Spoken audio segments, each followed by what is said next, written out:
ಕಾರ್ಯಕ್ರಮಕ್ಕೆ ನಾನು ಬಂದಿದ್ದೇನೆ. ಆದರೆ ರಾಜ್ಯ ಸರ್ಕಾರಕ್ಕೆ ಅವರು ಇನ್ಸ್ಟೆಬಿಲಿಟಿ ನಿಮ್ಮ ಪ್ರಶ್ನೆಗೆ ಬರ್ತಾ ಇದ್ದೀನಿ ನಾನು. ಅವ್ರದ್ದು ಇನ್ಸ್ಟೆಬಿಲಿಟಿ, ಅವರಲ್ಲಿ ಜಗಳ, ಅವರ ಫೇಲ್ಯೂರು ಯಾವ ರೀತಿ ಆಗ್ತಾ ಇದೆ ಇಡೀ ರಾಜ್ಯದಲ್ಲಿ ಎಲ್ಲ ಕಡೆ.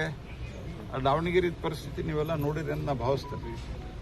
ಒಂದು ಲೊಕ್ಯಾಲಿಟಿಯಿಂದ, ಒಂದು ಓಣಿಯಿಂದ ಅಲ್ಲಿ ಒಂದು ಧರ್ಮದವ್ರನ್ನ ಅಂದ್ರೆ ಹಿಂದೂ ಧರ್ಮದವ್ರನ್ನ ಎಬ್ಬಿಸಿ ಕಳಿಸ್ತೀವಿ, ನಾವು ಅವ್ರನ್ನ ಒಕ್ಕಲೆಬ್ಬಿಸ್ತೀವಿ ಅನ್ನುವಂಥ ಒಂದು ಸ್ಥಿತಿಗೆ ಬಂದಾಗೂ ಸರ್ಕಾರ ಏನು ಕ್ರಮ ಕೈಗೊಳ್ಳೋದಿಲ್ಲ.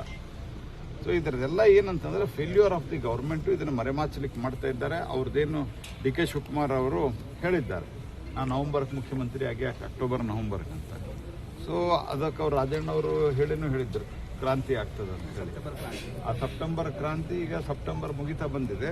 ಅದನ್ನ ಹೆಂಗಾರು ಮಾಡಿ ಆ ಕ್ರಾಂತಿ ಮುಂದೆ ಹಾಕ್ಬೇಕು ಅನ್ನುವಂಥದ್ದು ಒಂದು ತಮ್ಮ ಒಂದು ಒಳಜಗಳವನ್ನು ಮುಚ್ಚಿಕೊಳ್ಳಿಕ್ಕೆ ಈ ಜಾತಿ ಸಮೀಕ್ಷೆ ಮಾಡ್ತಾ ಇದ್ದಾರೆ ಹೊರತಾಗಿ. ನಾನು ಕೇಳೋದು, ಜಾತಿ ಸಮೀಕ್ಷೆ ನೀವು ಎಷ್ಟು ಜಾತಿಗೆ ಒಳ್ಳೇದು ಮಾಡಿದ್ದೀರಿ? ನೀವು ನಿಮ್ಮ ಸರ್ಕಾರ ಕಾಂಗ್ರೆಸ್ ಪಾರ್ಟಿ ಯಾವತ್ತೂ SC ST OBCಗೆ ವಿರೋಧವನ್ನ ಮಾಡ್ತಾ ಬಂದಿದೆ.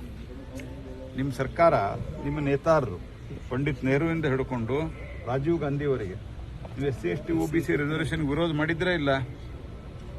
ರಾಜೀವ್ ಗಾಂಧಿ ಮತ್ತು ಪಂಡಿತ್ ನೆಹರು ಮತ್ತು ಕಾಂಗ್ರೆಸ್ ಪಾರ್ಟಿ ಅಧಿಕೃತವಾಗಿ SC ST ಮತ್ತು OBCಗಳಿಗೆ ರಿಸರ್ವೇಷನ್ ಅನ್ನ ವಿರೋಧ ಮಾಡಿದ್ರು. ಪಾರ್ಲಿಮೆಂಟ್ನಾಗ ವಿರೋಧ ಮಾಡಿದ್ರು. ನೀವು ಅಲ್ಲಿ ಇಲ್ಲ ಅಂತ ಹೇಳ್ಬಿಟ್ರಿ, ಪಾರ್ಲಿಮೆಂಟ್ನೊಳಗೆ ವಿರೋಧ ಮಾಡಿದ್ರು ಅವರು.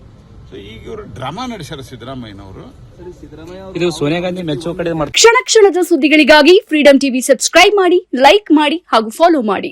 ಹೊಸ ಸುದ್ದಿಗಳ ನೋಟಿಫಿಕೇಶನ್ಗಾಗಿ ಬೆಲ್ ಐಕಾನ್ ಮೇಲೆ ಕ್ಲಿಕ್ ಮಾಡಿ.